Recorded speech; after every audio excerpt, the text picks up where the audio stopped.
Hello, my name is Ridgely Rattery, and today I'll be presenting on the effects of cerebral palsy on the motor control of lower extremities in children.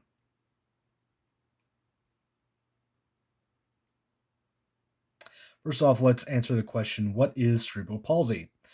CP, according to Rosenbaum et al. In 2007, describes a group of permanent disorders of a development of movement and posture causing activity limitations that are attributed to non progressive disturbances that occur in the infant brain.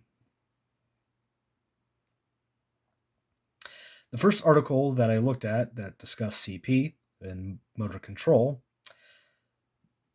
basically answered or tried to answer the question of how steady are lower limbs of children with CP compared to children without CP. A total of 30 children were used, all with similar age, weight, and heights. They used a surface electromography, which you can see a picture of that above, to test the torque of different joints. This study specifically looked at the dominant leg of the children, and they found the dominant leg by having the children kick a ball. The basic findings of Article 1 was that there were a variability, or that there was more variability found in the CP group than in the control group. This makes sense because CP affects the brain, which affects the nervous system, which affects the motor control. This means that it's logical that the CP group won't receive consistent data like the control group. The second article that I looked at, the basic goal of the study was to look at the differences in the type of physiotherapeutic rehabilitation that worked best with lower limb BONT-A injections for children with CP.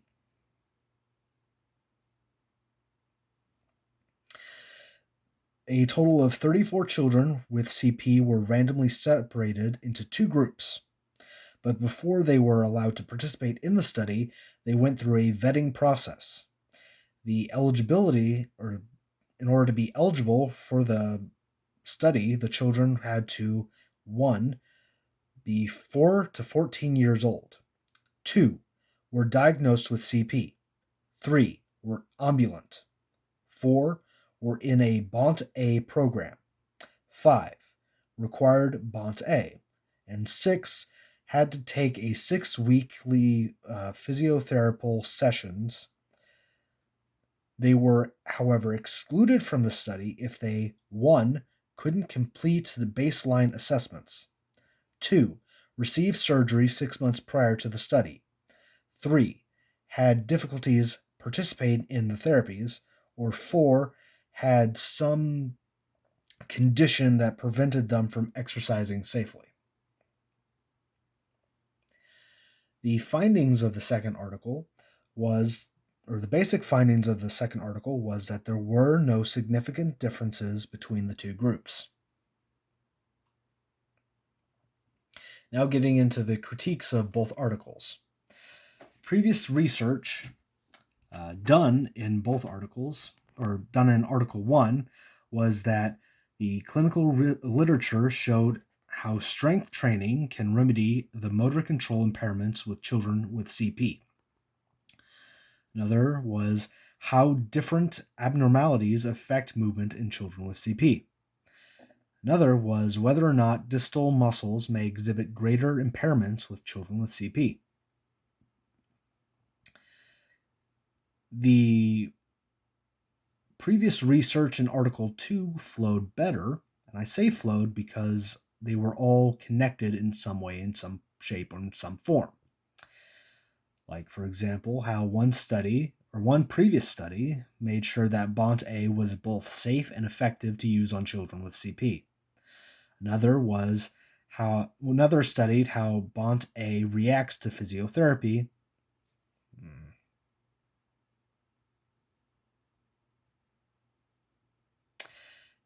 And finally,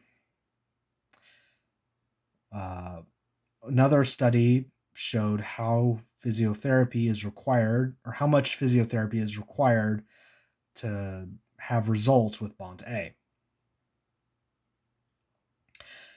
I thought that the dynamic systems theory worked well with Article 1 because the purpose of the study was to quantify the differences in the torque, steadiness, and variability of the muscular control with children in CP. This means that we required an understanding of physical and dynamical properties of the body, which is used in the dynamic system theory. And I thought that the system model worked better with Article 2 because the purpose of the study is to evaluate the efficiency of a group versus individual model of a goal-directed physiotherapy following BONT-A injections to the lower limbs with children with CP. This means that multiple systems are overlapping and need to synergize with each other in order to work effectively. And we need to consider the environment of a patient because we are dealing with physiotherapy, which is used in the systems model. Is this a good study?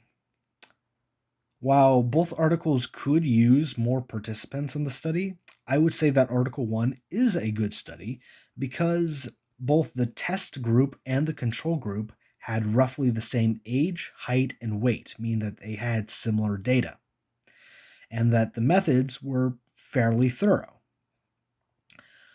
Article 2, however, was aggravating because while the qualifications to make sure that the children were eligible to participate in the study were as well as the study methods were extremely well thought out,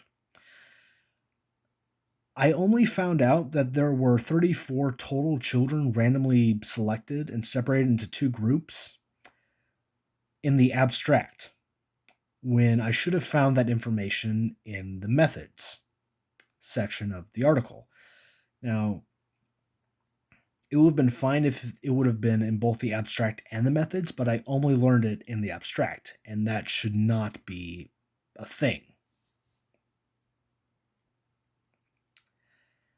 Both articles had a p-value of less than 0.05, which is perfect, and it's great for the p-values of both articles. Other interpretations of the results. The only flaw that I could really come up with in Article 1 was that there was some unexpected variable in the data, like a past or present injury which could skew the data, or something going wrong with the EMG. Now, there's not a whole lot that can alter the data because Article 1 is measuring the torque of a limb. Article 2, however, as I said before, despite being Article 2, it was difficult to find a flaw at first because of how precise the criteria to be eligible for the article was. And then I thought to myself, who is giving the physiotherapy sessions? And the answer to that is people. And that led me to my flaw. The flaw is people. Some people will respond better to one person than another. Some people will, for example, if I was giving the physiotherapy session, let's say I had a bad mood that day or the previous day, and it affected the session. The children will pick up on the fact that I'm in a bad mood, and then they won't respond well to the session, which is a flaw.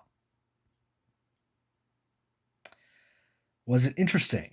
I found Article 1 very interesting, mainly because I looked at another study, which I briefly mentioned before, that tried to answer if distal muscles exhibit greater impairment with children with CP. The answer is yes. I also found it interesting how they basically throw in how the children had different nationalities in the method session or in the methods section. I don't know if it affected the study, but it was something that just popped out when I was reading the article. For Article 2, I found the process of narrowing down the question, or specifically how I mentioned before, the flow from one question to another, I found that very interesting.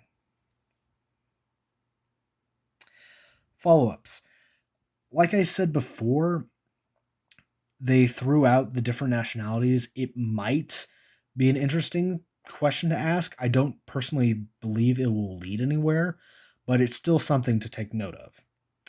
What I do feel like they should do next is see if gender affects the torque in children with CP. Because men and women have different body structures. So that will lead to different outcomes, and it could be interesting to see that outcome. For Article 2, I believe that if they looked at the specific type of physiotherapy and try to find which one best combined with Bonta A injections, it would be interesting. And what I mean by that is specifically look at if there's a type of exercise, one exercise that's just better than every other exercise, and see if it works best with the physiotherapy and Bonta A injections. And these are the two articles that I looked at. The top article is Article 1, and the bottom article is Article 2. Thank you. Have a good night.